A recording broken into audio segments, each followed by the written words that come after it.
সংখ্যানুপাতিক পদ্ধতিতে আগামী নির্বাচনের ব্যবস্থা করতে পারি। ইসলামী আন্দোলন বাংলাদেশ যুব আন্দোলন মনে করে একটি সুন্দর নির্বাচন হবে, গণমানুষের প্রতিনিধি ক্ষমতায় যাবে, দেশ সুন্দরভাবে আগাবে। যদি তা না হয় অতীতের মতো আবার ওই সকল স্বৈরাচারী শক্তি ক্ষমতায় যাবার জন্য মাথা চাড়া দেবে এবং যে কোনো মূল্যে দিনের ভোট রাতে, রাতের ভোট দিনে, কবরের বাসির ভোট জীবিত করে তারা ক্ষমতায় যাওয়ার চেষ্টা করবে।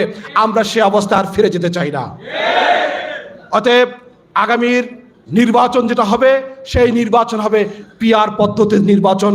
স্পষ্ট বার্তা, এটা সর্বত্র জানিয়ে দিবেন আপনারা। রাজি আছেন না ইনশাআল্লাহ? সুতরাং ইসলামী যুব আন্দোলন বাংলাদেশের নারায়ণগঞ্জ জেলা এবং মহানগরের আজকের এই আয়োজন সফল হবে, সার্থক হবে তখনই যখন আমাদের এই কর্মসূচি আমরা তৃণমূল পর্যন্ত পৌঁছে দিতে পারবো। আজ জেলা মহানগর কমিটি আহ্বান ঘোষণা করা হবে, এরপরে মোহতারাম প্রধান অতিথি আমাদের জেলা এবং মহানগর কমিটি ঘোষণা করবেন। খুব দ্রুত, অতি দ্রুত, কোনো রকমের কাল বিলম্ব না করে পূর্ণাঙ্গ কমিটি ঘোষণা করা হবে এবং আগামী 15ই মার্চের মধ্যে সারা বাংলাদেশের সকল থানা কমিটি সম্পন্ন করতে হবে। কথা বোঝা গেছে?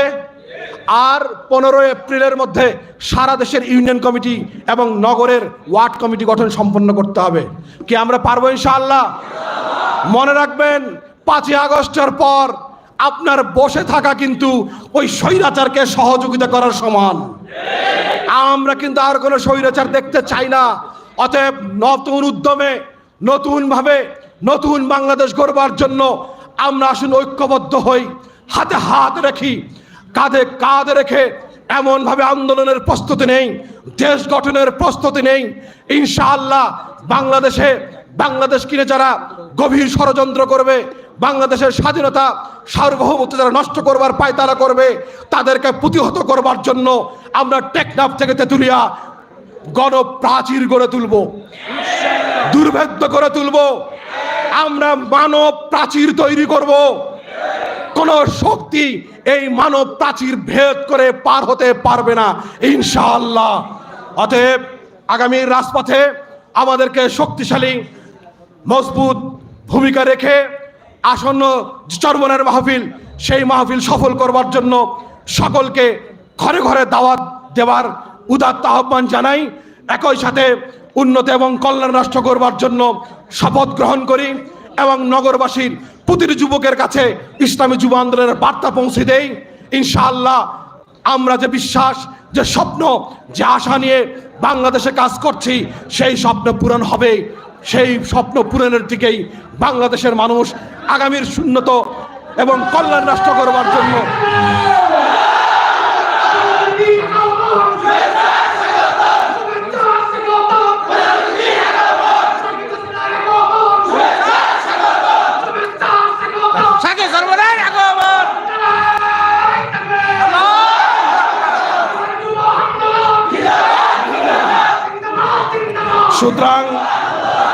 সুতরাং আগামীর বাংলাদেশ গড়বার জন্য নারায়ণগঞ্জের প্রতিটি যুবককে এই সিদ্ধান্ত নিতে হবে।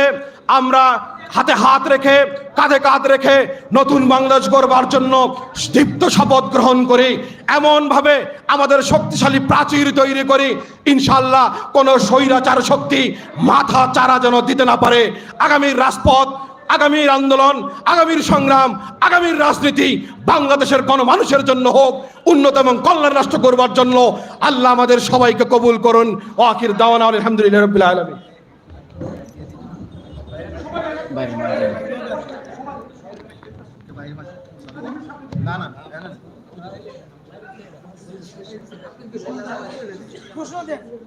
সংগ্রামী সাথী ও বন্ধুরা আমার, ইসলামী যুব আন্দোলন বাংলাদেশ নারায়ণগঞ্জ জেলা মহানগর কর্তৃক আয়োজিত ৫ম জেলা ও নগর সম্মেলনের আমাদের মাঝে এসে উপস্থিত হয়েছেন এদেশের লক্ষ কোটি হৃদয়ের আধ্যাত্মিক ও রাজনৈতিক রাহবার, ঐতিহাসিক ২৪ গণ বিপ্লবের আশার প্রতীক ইসলামী আন্দোলন বাংলাদেশ